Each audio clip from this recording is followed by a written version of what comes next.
Hey guys, Banana Luck here. Welcome back to another Watch Your Realms video. We haven't been posting much this couple of days because honestly there's not much going on other than Gauntlets, which we've been participating in. We came in second this round. Was a really close last match. But once again, Gauntlet is just one off. It's kind of sucky to like build a defense and then after that 1 week later it's just gone. But it's a fun experience nonetheless, especially playing on a tight timeline. So that's done. And today we're just gonna talk about the banners that are upcoming this weekend, which I mentioned I want to talk about, but didn't get a chance to because it's been Chinese New Year in Singapore here for the past 2 days. And we also have like a dinner sort of thing on the day before as well, so haven't really had the time to, sit down and do this video, and now here we are. First of all, let's get things out of the way. Elder Jira banner. It's such a big banner, especially for folks who don't have Jira and want to go for her because she's a crazy good BP unit. My A0 Jira has about 114k BP. I reckon it could go even higher if you have better gear, for instance. And since she's Northerner, don't Northerner Cataclysm set will probably boost her BP significantly as well. So it's honestly a skip for most, unless you're really chasing for Jira as a GVG focus unit, because you don't really want to get Elder, and we don't know what the next Ancient banner is, and it could be something good, this could be a bait, we don't know. They could do something crazy for Valentine's Day, maybe an Emerald banner with a Nora or something like that. We'll never know that, so yeah, it's a skip for me, unless you're Will, so yeah. And we're going to talk about the other banner. This one is a lot more interesting. So it's a 2x 15x banner, which we haven't had in a very, very long time. I don't think we had it since the whole patch issue where Apple was blocking Watch Out Realms from getting any patches out on the App Store and all that. So yeah, it's been since then, and we thought we'd get one in Christmas, but we didn't. And then they did this rerun of Boreas, Lucius, and Ares, and also Deimos, Nisande, and Harpoon. But we're just focus on the legendaries. So first of all, if you're a new player, 2x banner is always the way to go, and there are two really amazing units here and one average one, which will go into more detail. So if you're a newer player, new to mid game, you're still struggling with every aspect of the game, then this is going to be amazing for you because all these units serve a very specific purpose, and yeah, there's really no reason for you to not pull on this one. But for the more veteran players, we'll talk about that in a bit. So let's run through the units first of all, and let's just go down from the least favorite unit, which is Ares. So Ares is basically a budget Torador. If you don't have Torador, he's gonna come in clutch for you because of the defense reduction that he does. And also, he does pretty good damage himself. He has 6.2k base attack, but it's pretty boring. His kit is just all out damage, and then there's some physical damage vulnerability as well. During the ultimate, it increases the chance of him to deal this. And then whenever he's deployed, he will deal this AoE damage as well as some stun. And then his ultimate just increases damage, and then also, same thing with the physical damage vulnerability. It seems to be the same duration and not percentage wise. So that's why he's not anything crazy. He is going to be good for you early game, but late game, he's not going to be one of the units that you're really gunning for. I did use him for one very special place, which was Void with Epilogue in my first ever clearance. And I didn't even skill him up, but he was A4 and he did amazing there because I can't really deploy Torador in the middle. I need him to tank out on the sides. So that's where I use Ares, but imagine if you're early game, 6.2k base attack is going to be helpful anywhere you go, as well as that 30k HP, and also coupled with the fact that this guy gives defense reduction. If you don't have Torador, it's going to be amazing for you. Awakening's nothing crazy here, to be honest. You don't really need it. I don't think A5 Ares is going to do any crazy damage. I mean, I have A5 Ares and I still don't use him elsewhere, but if you're early to mid game, he's going to be a great all-round fighter for you. Next one on the list is going to be Lucius. So Lucius was actually the first ever offensive dispel unit that came into the game. What does offensive dispel do? As its name suggests, it dispels offensively, and where you use this in particular is actually in Samra, where there's the AJ stacks. Lucius comes in really handy there. So physical attack, and he hits air, and he has this usual marksman range that you always see. He doesn't have crazy base attack, but his kit does add up for that. So first passive, during the effect of Demonic Embrace, you can see already here, every attack ignores 20% defense, and let's see here. I'm not sure if this is worded wrongly, but I would imagine penetration and defense ignore is similar. So that's 30%, and the single target damage goes up to 40. And that's just his passive. And then onto Demonic Embrace itself, increases damage by 200% and reduces attack interval by 30%, and each attack is guaranteed to trigger a pursuit. During the effect, cannot activate the ultimate, restore rage, or be inflicted with damnation.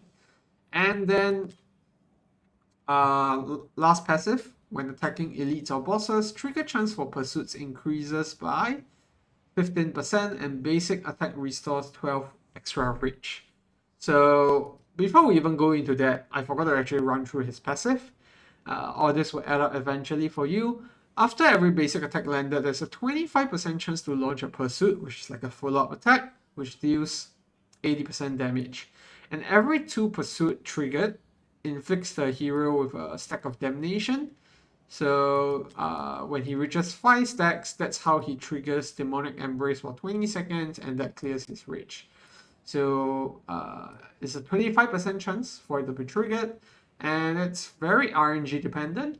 But if you beat Lucius with enough attack speed, he does go into Demonic Embrace quite frequently. And then first, now we move on to his ultimate. Loads the weapon with sanctified bolts, increasing damage by 70%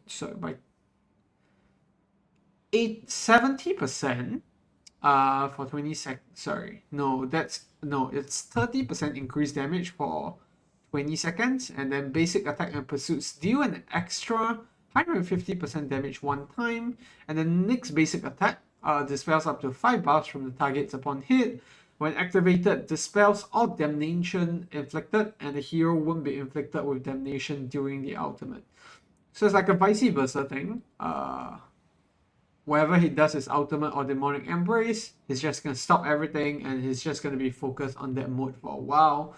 And if you build him with enough attack speed, he can sometimes go into Demonic Embrace before he even gets enough rage to actually proc his ultimate. So those are the few things to take note of. I do feel that you need quite a specific build to make Lucius work. You tend to need slightly lower attack speed if you want to make use of his ultimate to do the dispel. Over here, dispels up to 5 buffs.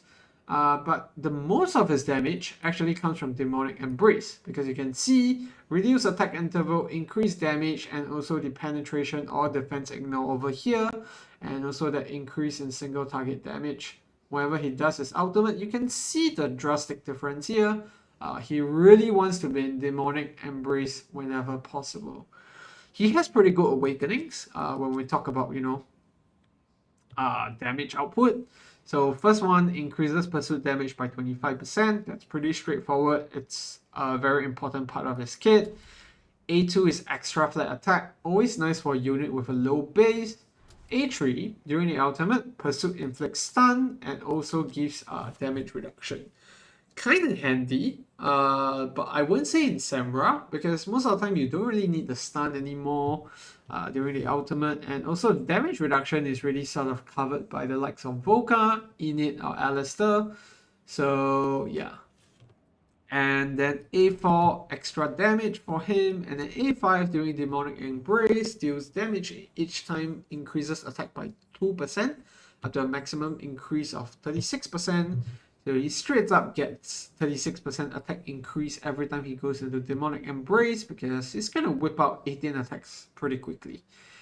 So that's Lucius. He has very nice awakenings, but here's the thing. when you're using him for dispelling in Samura, you tend to have to limit his damage output because during the Aegis phase, you cannot let him go into Demonic Embrace. You need him to be clearing out the dispel stacks, which is quite tough to time out. So as a result, what I did when I was always using Lucius is that I actually drop his attack speed to about 280 in total. So that way, I can always make sure that every Samura stack that comes out, he's able to dispel it. But now with the nerf where, every Samura stack that you pop out, it will only increase the stack by 1. Lucius is a lot easier to use, but just bear in mind that Lucius and damage don't really go hand in hand when you're talking about using him for dispels. You do have to compromise a bit because you end up using his ultimate that doesn't trigger Demonic Embrace, and then his overall damage output just drops. So those are just the things to take note of. But if you don't have Lyra or Kigiri, then Lucius is going to be the next best dispeller for you. He's in an amazing faction right now with Ingrid. People are also using him with Leia. You also have Kigiri in Watchguard actually. Some people use Kigiri for cleanse, and then Lucius is just there all out for damage. People just let him go ham with his Demonic Embrace all the time. So that's Lucius.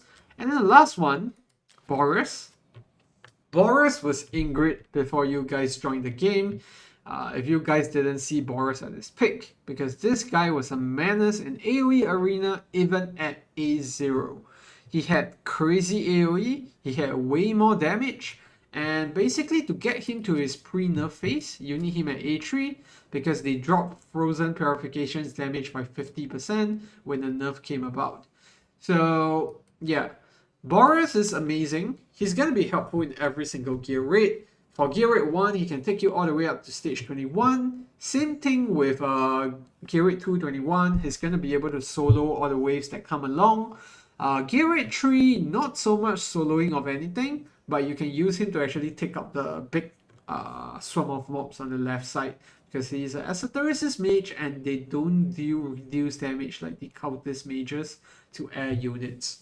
So let's quickly talk about him. When attacking, there's a 10% chance to inflict freeze. You will see why this is handy later on. It's a 3-second freeze. And then he does magic damage. There's a single target. And then first passive, when the enemies are inflicted with freeze, they will receive anti-healing. And when attacking enemies inflicted with freeze, he deals an extra 40% damage. Then second passive, when he's deployed, he deals 180% magic damage up to 10 enemies in a wide range and inflicts freeze on them. You can see it's a massive 3-tile AoE circle around him. And this effect triggers one time every 18 seconds afterwards, which means that the first time when you deploy him, he triggers it right away as long as there's an enemy around him. And during his ultimate, the skill trigger interval is reduced by an extra 9 seconds. So 18 seconds and max level it goes down to 15. And then the skill cooldown is reduced to 6 seconds when he's using his ultimate. And onto his ultimate. Activates Eternal Ice Haven, increases all damage by 175%. Each attack will reduce the trigger interval of the next Frozen Purification by 1 second. And this effect lasts for 25 seconds. So when timed right, you can essentially get him to do his freeze every 3 seconds because he's going to be doing 1 attack per second, give or take, and that's going to reduce the duration, and at the same time, time is going to pass. So every 3 seconds, he's essentially going to be dishing out his freeze, and that's actually crazy.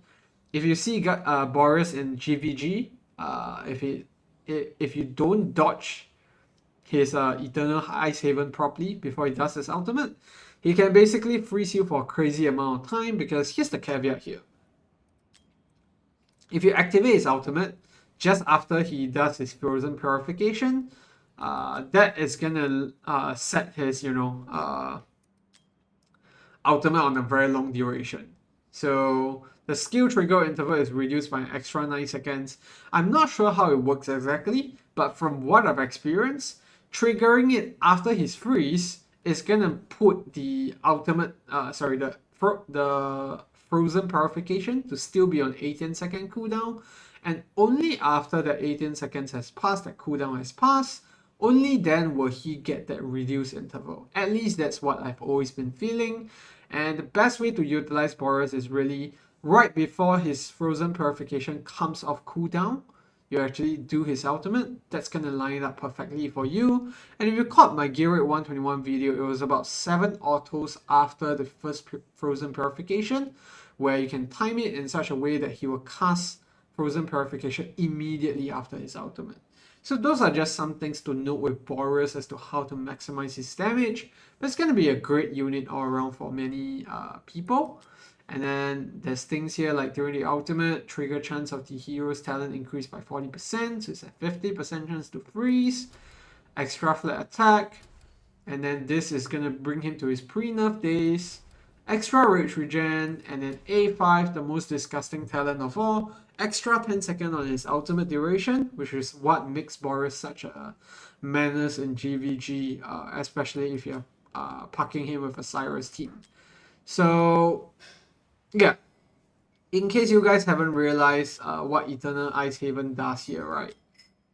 Because we haven't really looked into it. When an ally inflicts freeze on an enemy, he deals extra damage ranging from 300 to 900% based on the freeze duration. Damage reaches its maximum when the freeze reaches 3 seconds, which is actually his own freeze, and this effect has a 1.5 second cooldown. So this is extremely disgusting if we are talking about, you know, him paired with a Mari, because when a Mari does her freeze, Boreas is also gonna, you know, have this freeze damage going off on the mobs as well. So it's not just this AoE damage here that hurts a lot. It's actually the main Eternal Ice Haven bit here, which deals up to 900% damage based on the freeze duration.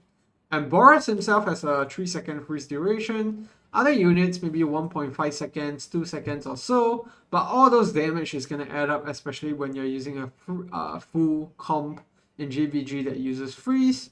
I wish that Boreas was somewhat usable in Arena, but these days it's just being dominated by Ingrid and AoE. So that's kind of a shame because it will honestly be nicer to have a bit of variety. So I've gone on long enough, squeezing 3 heroes into this banner. Let's quickly run it down again. If you're a new player or mid-game player, this is probably going to be an amazing banner for you, especially if you don't have first copies of either Lucius or Boreas yet. I'm sure they'll come in handy somewhere. Even Lucius is going to be amazing in the Watchguard faction trial as well.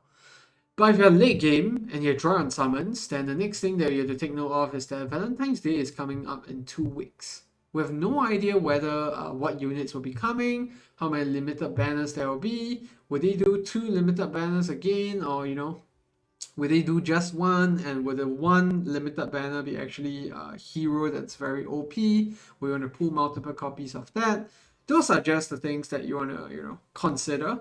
I'll say if you're a late game player, maybe best chance for you out here is to actually use all your divines on this banner, because 2x 15x banners are the best for divines. I tried pulling for Yuru with my divines, and unfortunately we didn't actually get her. So I'm going to be kind of salty going to this banner because I probably had about 18 or 20 divines there. So yeah, early to game mid-game player, probably good for you to summon a few on this, but try to make sure that you keep some summons, at least for Valentine's Day, have 200 summons by then. But other than that, I think you can go ham on this banner.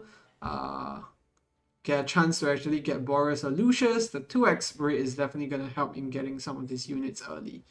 But yeah, that's going to be it for the video. I hope that was helpful. If you have any questions, leave it down in the comment section below. We're more than happy to answer them. I apologize that this video took so long, but sort of had to go through every unit and see, you know, where they're helpful and, you know, whether you actually need them depending on the use cases that I suggested. So yeah, that's going to be it for the video. Thanks for tuning in and good luck on your summons, and I'll see you in the next one. Goodbye.